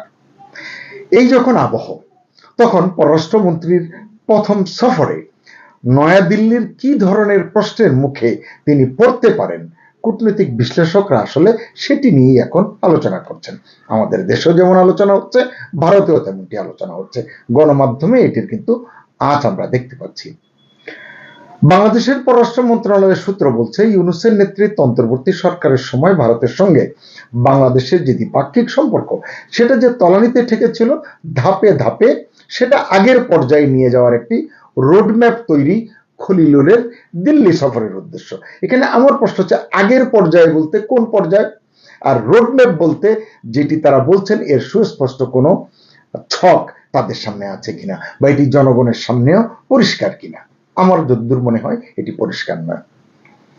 ভারতীয় কূটনীতিকদের একাংশ বলছেন, আইএসআই এর এক ঊর্ধ্বতন কর্তা, তার নাম তারা বলছেন জুনায়েদ আহমেদ, অতি সম্প্রতি নজর এড়ানোর জন্য তিনি সাধারণ পাসপোর্ট নিয়ে ঢাকা সফর করেছেন। তো এসব নিয়ে কথা উঠতে পারে। তারপরে লস্করি তৈয়বার একজন কি যেন নাম, সাব্বির আহমেদ লোন, তিনি ধরা পড়েছেন কয়েকদিন আগে। তার সঙ্গে আরো 7 জন ধরা পড়েছেন, মোট 8 জন। এবং ভারতের যে পুলিশ বাহিনীর যে বিশেষ সেল, তারা বলছে এই 7 জন হচ্ছে বাংলাদেশি, যদিও লস্করি তৈয়বার যে সাব্বির আহমেদের কথা বললাম তার বাড়ি হচ্ছে কাশ্মীরে। তো এখন এইরকম প্রশ্ন কিন্তু উঠতে পারে। তারপরে গত শনিবার পাকিস্তানের প্রতিরক্ষা মন্ত্রী খাজা আসিফ একটি কথা বলেছেন, আপনারা শুনেছেন, গণমাধ্যমে দেখেছেন। কলকাতায় হামলা চালানোর হুমকি দিয়েছেন তিনি। এরপর থেকেই প্রশ্ন উঠছে, এই যে হামলাটা করবেন বললেন খাজা আসিফ, এটা কি ইসলামাবাদ মানে কোথা থেকে করবে? পিন্ডি থেকে করবে, না লাহোর থেকে করবে, না করাচি থেকে করবে, নাকি বাংলাদেশের যশোর, খুলনা, সাতক্ষীরা থেকে? এই প্রশ্নটি অত্যন্ত আপত্তিকর। কেন বাংলাদেশের নাম এর সঙ্গে যুক্ত হবে? তার মানে আমরা কোথাও না কোথাও আমাদের অবস্থানটি পরিষ্কার করতে পারিনি, এমনটি মনে হচ্ছে। তো এই প্রশ্নগুলো কিন্তু নয়াদিল্লির বৈঠকে উঠতে পারে, কারণ বাংলাদেশের অবস্থানটি তারা জানতে চাইতে পারে। দ্বিপাক্ষিক আলোচনায় কত কথাই তো আলোচনা হবে। আর ভারতের ভিতরে তো দাদাগিরির একটা অভ্যাস বরাবরই আছে। দক্ষিণ এশিয়াতে ভারত নিজেদেরকেই আসলে মোড়ল মনে করে, এটি তো অস্বীকার করলে চলবে না। যাই হোক, ভারতের পররাষ্ট্র মন্ত্রণালয় একটি প্রভাবশালী অংশ মনে করছে, গত 1.5 মাসের কাজকর্মে তারেক রহমানের সরকার অনেক ক্ষেত্রেই তারা যে জামাত বিরোধী ম্যান্ডেট, মানে নির্বাচনে জামাত বিরোধী যে ম্যান্ডেট তারা পেয়েছে, এর প্রতি তারেক রহমানের সরকার সুবিচার করেনি বা করতে পারেনি। এটি অত্যন্ত বড় অভিযোগ হয়ে উঠতে পারে বলে অনেকে ধারণা করছেন। এই সফরে বাংলাদেশ ক্ষমতাচ্যুত শেখ হাসিনা এবং শরীফ ওসমান হাদি, যিনি মারা গিয়েছেন ইনকিলাব মঞ্চের, তার হত্যা সংক্রান্ত মামলায় অভিযুক্ত ফয়সাল করিম মাসুমের মতো ব্যক্তিদের প্রত্যর্পণের অনুরোধ পুনর্ব্যক্ত করবে, এমনটি পররাষ্ট্র মন্ত্রণালয়ের একটি সূত্র জানিয়েছে। এছাড়া আরো অনেক দাবি বা অনেক প্রত্যাশার জায়গা আছে বাংলাদেশের। এর মধ্যে যে ভিসা সেবা, বিশেষ করে ট্যুরিস্ট ভিসা, এটি পুনরায় চালুর বিষয়ে মানে ভারতকে একটি ইতিবাচক অবস্থান নিতে অনুরোধ করবে ঢাকা। তারপর আছে ধরুন সীমান্ত ব্যবস্থাপনায় আলোচনা, বিষয়টি আলোচনা হবে, এটি একটি গুরুত্বপূর্ণ ইস্যু হবে। সীমান্তে প্রাণহানি এড়াতে সমন্বয় বাড়ানোর উপর গুরুত্ব দেবে ঢাকা, এমনটি মন্ত্রণালয় সূত্র বলছে। এছাড়া জ্বালানি সহযোগিতা, সীমান্তবর্তী বিদ্যুৎ, বাণিজ্য ও জ্বালানি সরবরাহ নিয়েও কিন্তু আলোচনা হবে। পাশাপাশি আঞ্চলিক সংযোগ ও অর্থনৈতিক সমন্বয় জোরদারের বিষয়েও আলোচনায় উঠে আসতে পারে। এছাড়া দীর্ঘদিন ধরে ঝুলে থাকা তিস্তা চুক্তি এবং গঙ্গার পানি বন্টন চুক্তি নিয়মায়ন নিয়ে আলোচনা উঠবে, এটি ডিসেম্বরে শেষ হতে যাচ্ছে। এগুলো নিয়ে আগেও আমরা কথা বলেছি। এভাবেই আসলে দুই দেশের যে পারস্পরিক বাণিজ্য সুবিধাগুলো গত 1.5 বছরে ইউনূসের শাসন আমলে ভারত প্রত্যাহার করে নিয়েছে, সেগুলো পুনর্বহাল করার বিষয় নিয়ে আলোচনা হতে পারে, কারণ এতে বাংলাদেশ ব্যাপক ক্ষতির শিকার হয়েছে। এরকম করে অনেক আছে, চাওয়া পাওয়ার অনেক কিছুই আছে, কিন্তু সরকার বলছে, মানে আমাদের সরকার বলছে এটা আসলে শুভেচ্ছা সফর। লক্ষ্য হচ্ছে দুই দেশের সম্পর্ক আবার স্বাভাবিক করা, যেটা ইউনূসের অন্তর্বর্তী সরকার নষ্ট করে গিয়েছে। কিন্তু সদিচ্ছা থাকা ভালো, কিন্তু বাস্তবতা কি আসলে এতটা সহজ যে চাইলাম বললাম আর হয়ে গেল? মনে হয় না। ভারতের কূটনৈতিক মহল তারা নানান প্রশ্ন তুলেছেন অতীতে, এখনো তুলছেন, হয়তো সামনেও তুলবেন। তারা যেটি বলছেন যে বাংলাদেশ কি পাকিস্তানের দিকে ঝুঁকেছে কিনা, ইউনূসের শাসন আমল থেকে যেই প্রবণতাটি দেখা গেছে, এবং তারা বলতে চাচ্ছেন যে জামাত এবং কট্টরপন্থীদের বিষয়ে তারেক রহমানের সরকারের অবস্থানটা কি, এটিও তারা জানতে চাচ্ছেন। এছাড়া নিরাপত্তা সহযোগিতা, বিশেষ করে সীমান্ত জঙ্গি ইস্যুতে ভারতের জন্য এখনকার ঢাকা কতটা নির্ভরযোগ্য, এটিও তারা জানতে চাইছেন বা জানতে চাইবেন। তো আসলে হচ্ছে কি যে দিল্লিতে এই যে বিষয়গুলো আসবে, এর কতটা আসলে আলোচনা হবে, আলোচনার মাধ্যমে একটি সুরাহার জায়গায় বাংলাদেশ এবং ভারত পৌঁছতে পারবে, এবং বাংলাদেশের জন্য কতটা প্রাপ্তিযোগ হবে, এসব নিয়ে আগাম মন্তব্য করা কঠিন। তবে দিল্লি সফর শেষে বাংলাদেশের পররাষ্ট্রমন্ত্রী ভারতের পররাষ্ট্রমন্ত্রীর সঙ্গে একই বিমানে করে মরিশাসে যাবেন। সে ভারত মহাসাগর সম্মেলন আছে সেখানে, মরিশাসে, সেখানে যাবেন। এবং 9 এপ্রিল সকাল 8টা থেকে এয়ার মরিশাসের ওই বাণিজ্যিক বিমানে এই দুই পররাষ্ট্রমন্ত্রী একটা 7-8 ঘন্টা দীর্ঘ সফর করবেন। অর্থাৎ এই দুজনের মধ্যে একান্তে কথা বলার সুযোগ আরো বাড়বে, প্রলম্বিত হবে। মানে অন্যভাবে বললে বলা যায়, দিল্লিতে যে মাত্র 48 ঘন্টারও কম সময় অবস্থান করছেন খলিলুর রহমান এবং তার টিম, তাদের ভারত সফর আসলে যদি দেখা যায় কার্যত 4-5 দিনের মেয়াদ পেতে চলেছে বা হতে যাচ্ছে, যার কূটনৈতিক এবং রাজনৈতিক প্রেক্ষাপট বিশেষভাবে গুরুত্বপূর্ণ।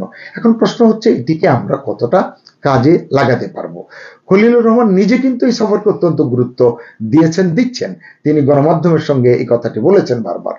যদিও প্রধানমন্ত্রী মোদীর সঙ্গে বাংলাদেশের পররাষ্ট্রমন্ত্রীর কোনো বৈঠক হবে কিনা তা এখনো পরিষ্কার নয়, সম্ভবত এটি এখনো সুনিশ্চিত নয়। ভারতের পক্ষ থেকে আনুষ্ঠানিকভাবে এই সফর নিয়ে এখনো কোনো বিবৃতি দেওয়া হয়নি। তবে খলিলুর রহমানের এই সফর আগামী দিনে খুব শিগগিরই প্রধানমন্ত্রী তারেক রহমানের ভারত সফরের পথ প্রশস্ত করবে বলে অনেকের ধারণা। এখানে আবার আরেকটি সূত্র এমন কথাও বলছে যে ভারত তাকে দাওয়াত দিয়ে রেখেছে, কিন্তু ভারত আসলে বাংলাদেশের বর্তমান সরকারের কার্যবিধির উপরে তীক্ষ্ণ নজর রেখেছে। এই সরকার কোন দিকে যায়, কি করে, তাদের পথরেখা কি হয়, তার উপরে ভিত্তি করে সত্যিকার অর্থে তারেক রহমানের দিল্লি সফর আসলে একটি চূড়ান্ত পরিণতি পাবে।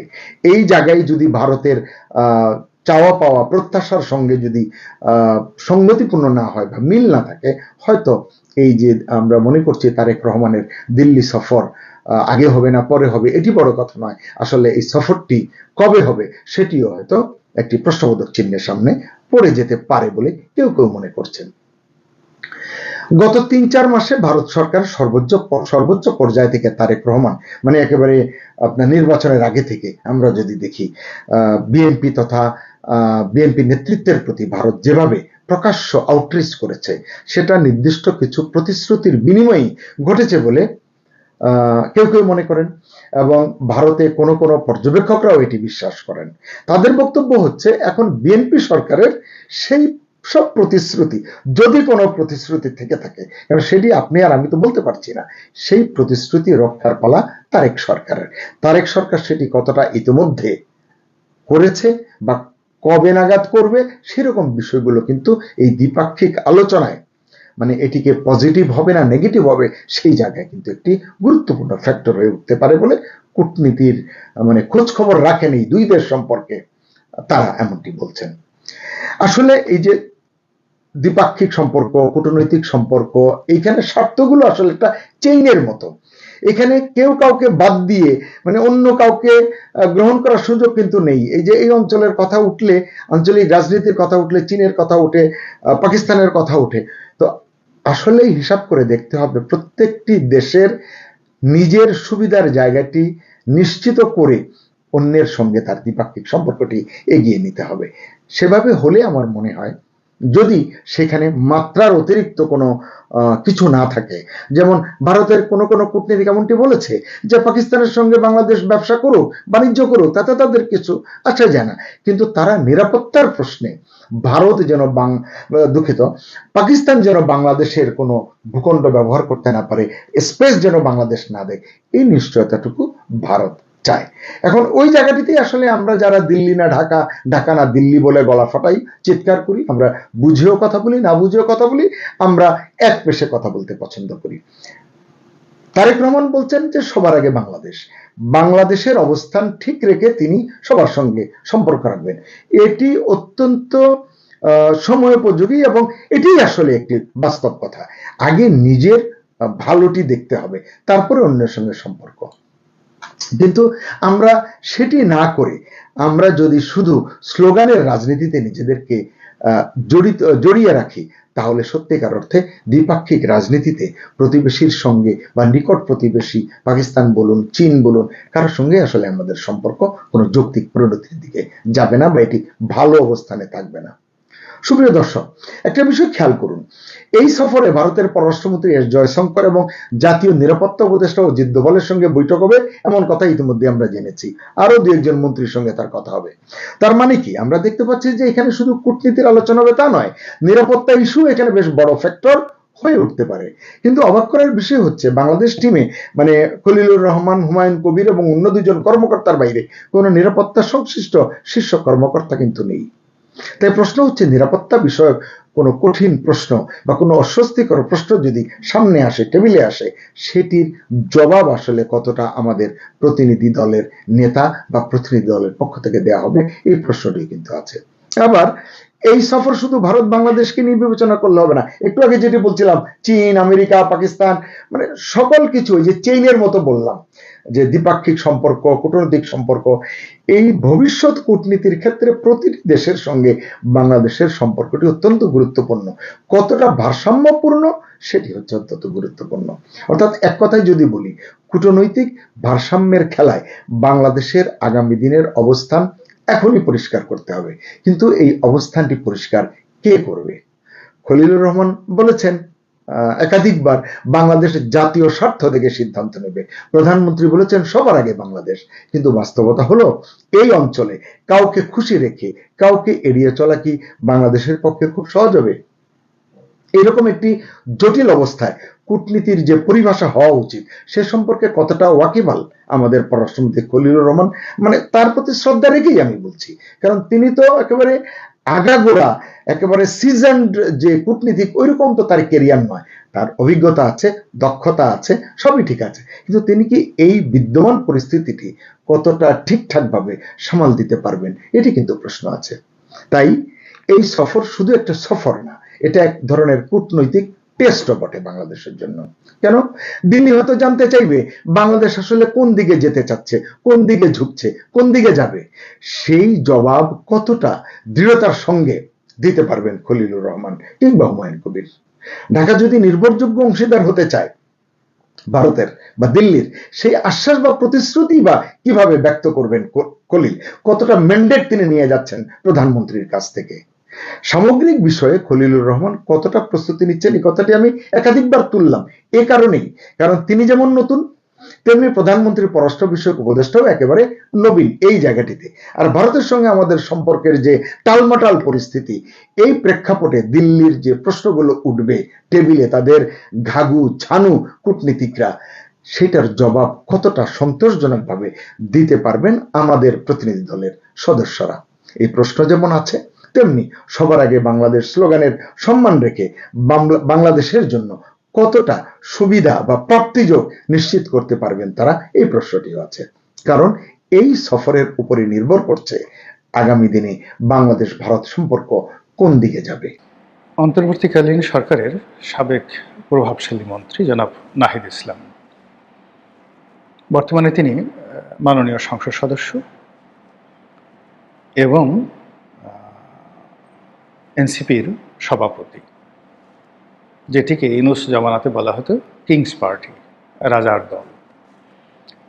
জাতীয় সংসদের বিরোধী দলীয় চিফ হুইপ এবং আমিরে জামাতের দক্ষিণ হস্ত, রাইট হ্যান্ড। আর ইউনূস জামানাতে তিনি ছিলেন ডক্টর মোহাম্মদ ইউনূসের একেবারে হরিহরাত্মা, এবং গত 17 মাস 18 মাসে বাংলাদেশের রাজনীতিতে যদি সৌভাগ্যের বরপুত্র কেউ থাকেন, আপনজন হিসেবে ডক্টর মোহাম্মদ ইউনূস যার দ্বারা সবচেয়ে বেশি প্রভাবিত হতেন, তিনি জনাব নাহিদ ইসলাম। তার আরেকটি পরিচয় হলো যে যখন তিনি এনসিপি গঠন করলেন, এটা ছিল একটা বিরাট যুগান্তকারী সিদ্ধান্ত।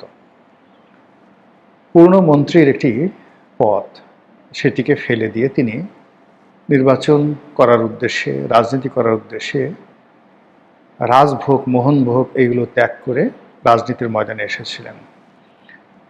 আমার কাছে এটা মনে হয়েছিল একটা বিরাট স্যাক্রিফাইস।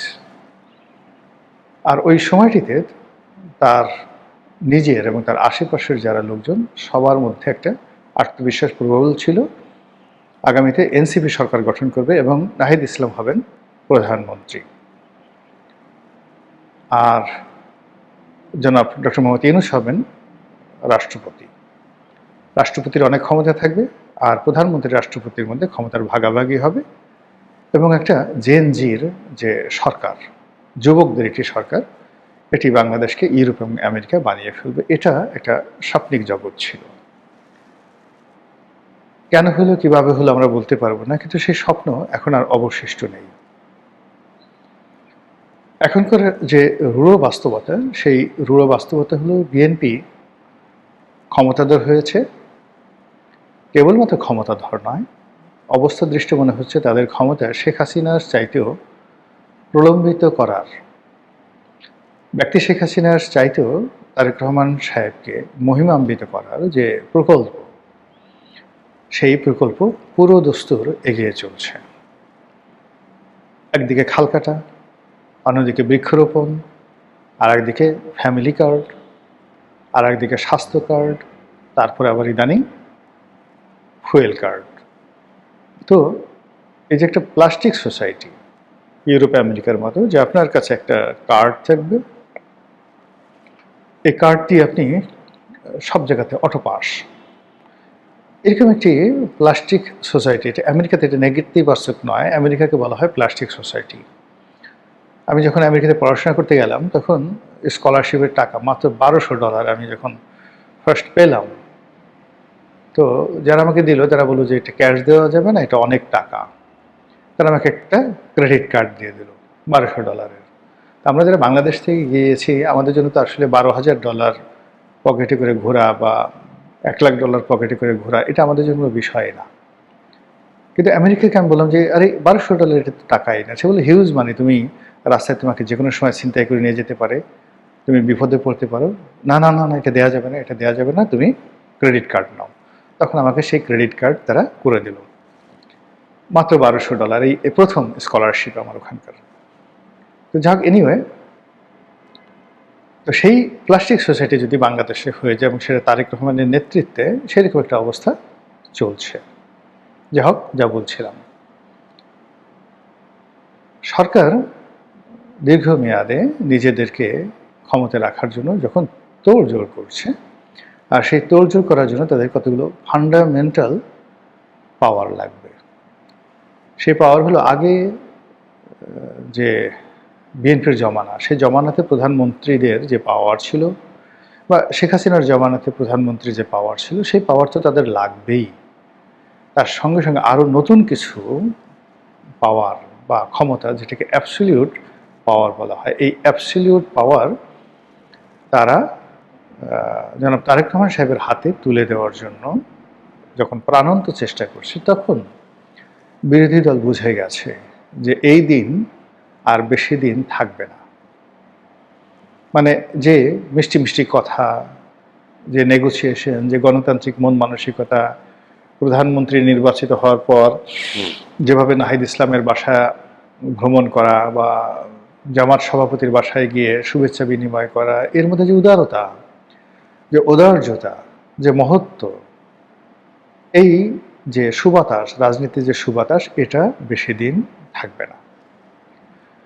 যখনই তারা নিজের পায়ে দাঁড়িয়ে যাবে, পুলিশ তাদের কথা শুনবে, ডিসি অফিসগুলো তাদের কথা শুনবে, প্রশাসন, পুলিশের বাইরে বিচার বিভাগ তাদের নিয়ন্ত্রণে থাকবে, তখন তারা শেখ হাসিনার চাইতেও আরও দুর্ধর্ষ, আরও নিষ্ঠুর, আরও অমানবিক, আরও কৌশলী হয়ে উঠবে। এবং বিরোধী দলকে যেভাবে শেখ হাসিনা স্কুইজ করেছেন, মুচড়িয়েছেন, দুমড়িয়েছেন, এই জিনিসগুলো তারা করতে থাকবে। তো তারা এই জিনিসগুলো যখন করতে থাকবে, ঠিক সেই সময়টিতে যেন তারা যেতে না পারে, এই জন্য বিরোধী দলও তো কম না। এই বিরোধী দল, এর মধ্যে ধরেন এনসিপি, তারা সম্মুখ সারিতে ছিলেন নেতৃবৃন্দ, আর পেছনে ছিল জামাত। তারা শেখ হাসিনার মতো একটা শক্তিশালী রেজিমের পতন ঘটিয়েছে। তারা পুলিশের সামনে, মিলিটারির সামনে একেবারে সেই আবু সাইদের মতো বুক চিতিয়ে দিয়েছে। আমরা শুধু আবু সাইদের ছবি দেখেছি, কিন্তু আবু সাইদের মতো ওভাবে সামনে বুক ফুলিয়ে মরার জন্য লক্ষ লক্ষ তরুণ তরুণী প্রস্তুত হয়েছিল একটা বিশ্বাস এবং ভালোবাসা, এবং সেটা নেতৃত্বে ছিল এই নাহিদ ইসলাম এবং এনসিপি। কাজেই দুনিয়ার সব মানুষ তাদেরকে নিয়ে মস্কারা করতে পারে, আমি কোনো অবস্থায় তাদেরকে ছোট ভাবতে পারি না এবং পারবো না। বিপ্লবী, একেবারে মৃত্যুর পূর্বক্ষণ পর্যন্ত বিপ্লবী। আপনাদের মনে আছে একজন বিনোদ বিহারী ছিলেন, সেই মাস্টারদার সূর্য সেন জমানার বিপ্লবী বিনোদ বিহারী। তো এই ভদ্রলোকের বয়স যখন একেবারে কত 80-90 বছর, কোনো মতো হাঁটতে পারেন না।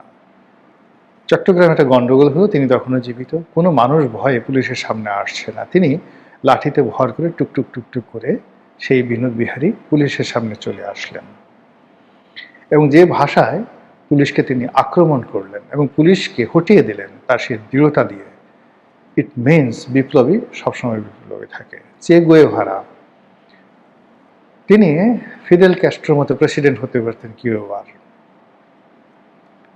কিন্তু না, তিনি সেটা করেননি। তিনি বলেছেন, না, আমি মৃত্যুর পূর্বক্ষণ পর্যন্ত আমার এই অসমাপ্ত বিপ্লব পৃথিবীর সব জায়গাতে ছড়িয়ে দেব। আমি কিউবাতে যে সফলতা অর্জন করেছি, এখানে মন্ত্রী হয়ে, প্রধানমন্ত্রী হয়ে বা প্রেসিডেন্ট হয়ে জীবন কাটানোর চেয়ে আমি সেই বলিভিয়াতে চলে যাব যুদ্ধ করার জন্য, এবং সেই যুদ্ধ করতে করতে তিনি মরে গেছেন। এভাবে যারা বিপ্লবী, তারা জীবনের শেষ দিন পর্যন্ত বিপ্লব করে গেছেন। এখন এই যে যারা নাহিদ বলেন, সার্জিস বলেন, হাসনাত বলেন, আমি আসলে এদেরকে বিপ্লবী বলতে চাই। আমরা হয়তো তাদেরকে ব্যবহার করতে পারিনি, বা আমাদের মধ্যে যারা ধড়িবাজ লোকজন আছে তারা তাদেরকে মিস ইউজ করেছি, এটা সত্য। কিন্তু সঙ্গে সঙ্গে এটাও সত্য যে তাদের যোগ্যতা আছে, স্টিল তারা এই 2 বছর পরেও সার্ভাইভ করে আছে। এখনও তারা যে দাপট দিয়ে কথা বলেন, তাদের সামনে নৈতিকভাবে হুঙ্কার দেওয়ার মতো ক্ষমতা স্বয়ং প্রধানমন্ত্রীরও নেই। এখনও যদি পার্লামেন্টে দাঁড়িয়ে প্রশ্ন করেন সালাউদ্দিন সাহেবকে, প্রশ্ন করেন মির্জা ফখরুল সাহেবকে, প্রশ্ন করেন জনাব তারেক রহমান সাহেবকে, এমনকি পার্থ, কান্দালিব রহমান পার্থকে, যারা যারা ভোকাল, আলটিমেটলি ওই আক্তারের কাছে, নাহিদের কাছে, তারপর নাসিরুদ্দিন পাটোয়ারির কাছে এখন ওইভাবে গলা উঁচু করে কথা বলার মতো পরিবেশ সৃষ্টি হয়নি। কিন্তু এরা জানে, মানে বিপ্লবীরা জানে যে এই সুযোগ তাদের আর বেশি দিন থাকবে না। ফলে এখন সরকারের যে বিষয়গুলো নিয়ে তাদের সন্দেহ হচ্ছে এবং তারা যে বিষয়গুলো নিয়ে সরকারের আচার আচরণে তারা মানে যাকে বলে আতঙ্ক অনুভব করছে, সেই বিষয়গুলো নিয়ে তারা হার্ডলাইনে যেতে চাচ্ছে এবং তারা যাবে। এবং এটা নিয়ে ইতিমধ্যেই তারা যে বক্তব্য দিয়েছে, বিশেষ করে নাহিদ, এটি নিয়ে বাংলাদেশ রীতিমতো তোলপাড় চলছে।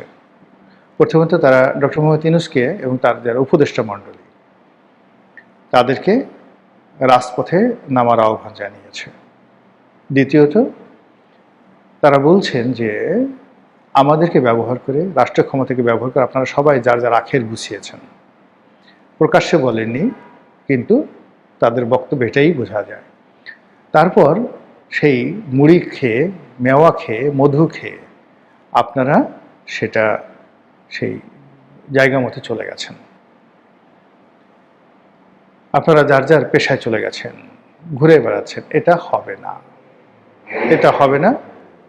আপনাদেরকে আমাদের সঙ্গে রাজপথে নামতে হবে এবং জুলাই সনদ, জুলাই বিপ্লব, আগস্ট বিপ্লবের যে অসমাপ্ত কর্মকাণ্ড পরবর্তী নির্বাচিত সরকারের হাতে আপনারা ছেড়ে দিয়ে আসছেন, সেই কাজটি বিএনপি করছে না। নাহিদ ইসলামের দাবি যে একটা ইলেকশন ইঞ্জিনিয়ারিং করে, একটা রাতের ভোট করে, একটা বিনা ভোট করে, মানে ইঞ্জিনিয়ারিং বলতে যা বোঝায় তা কিছু করে বিএনপিকে ক্ষমতায় বসিয়ে আপনারা একটা সেফ এক্সিট নিয়েছেন। ফলে এই সেফ এক্সিট আপনাদেরকে দেয়া যাবে না। কথা যখন এই পর্যায়ে চলে গেছে, তখন আমার কাছে মনে হচ্ছে যে ডক্টর মোহাম্মদ ইউনূস মানে এখন তার ছাড় দেওয়ার কোনো সুযোগ নেই। তাকে ছাড় দেওয়ার কোনো সুযোগ নেই এবং তিনি ছাড় পাবেনও না। তাকে আবার জায়গা মতো আসতে হবে, তারেক রহমান সাহেবের আশ্রয় তাকে আসতে হবে, অথবা নাহিদদের যাকে বলা হয় আশ্রয় তাকে আসতে হবে। তাকে রাজপথে নামতে হবে, অথবা তাকে শাহাবুদ্দিন চুপ্পুকে সরিয়ে প্রেসিডেন্ট হতে হবে তারেক রহমানের দয়া। আদারওয়াইজ তার রক্ষা নেই। পরিস্থিতি এমন পর্যায়ে চলে গেছে। অন্যদিকে এখানে আসলে মাঝামাঝি কোনো কিছু হওয়ার আমি কোনো সম্ভাবনা দেখছি না। এখানে বিএনপি তাকে বিজয়ী হতে হবে যে কোনো মূল্যে, ছলে বলে কৌশলে। অথবা এখানে বিরোধী দল আছে, তারা এই জুলাই সনদ অনুযায়ী মানে যে ইলেকশন ইঞ্জিনিয়ারিংটা হয়েছে, এটা যদি আদৌ হয়ে থাকে তাহলে তো একটা সমঝোতার ভিত্তিতে হয়েছে। নচেত আসলে এরকমভাবে ফলাফল হওয়ার কথা না।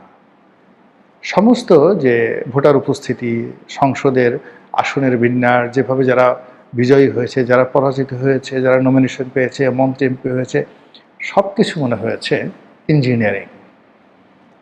এখানে কেউ তার পরিশ্রমের ফসল পায়নি, কেউ তার আত্মত্যাগ সেটার ফলাফল সে পায়নি। সেটা দলের জন্য হোক, দেশের জন্য হোক, জাতির জন্য হোক। যারা সম্মুখ সারিতে এসছেন মনে হলো সবাই একটা আলাদিনের চেরাক পেয়েছেন। ফলে এই আলাদিনের চেরাক নিয়ে টানাটানি লাগবে, খুব দ্রুত টানাটানি লাগবে। এবং সেই টানাটানিতে ডক্টর মোহাম্মদ ইউনূস আগে যেভাবে মুচকি হেসে, মুখ বন্ধ করে, তারপরে তালের সঙ্গে বাল মিলিয়ে, বালের সঙ্গে ছাল মিলিয়ে, আমরা কথা বলি না তাল বাল, মানে আপনি বললেন ধরেন সংবিধান নিয়ে, সে বলল যে আমি 3G নিয়ে বলব। সে গ্রামীণ ব্যাংক, আপনি বলবেন যে এখন জাতীয় সংসদ নির্বাচন নিয়ে, রাজনীতি নিয়ে কথা বললেন, সে বলল যে না আমি গ্রামীণ ব্যাংক নিয়ে কথা বলবো। একটার সঙ্গে আর একটা পেঁচানো, এই যে অভ্যাসটা তার ছিল, অসাধারণ বক্তা তিনি ছিলেন, মানুষকে মুগ্ধ করতে পারতেন, সেই জিনিসগুলো বোধহয় এখন আর হবে না। এই কারণে তিনি যাদের দ্বারা সৃষ্ট হয়েছেন অথবা তার দ্বারা যারা সৃষ্ট হয়েছেন, এই দুটো গ্রুপের মধ্যে যখন বিরোধ তৈরি হয়েছে, এটা সহজ এবং স্বাভাবিক ঘটনা নয়।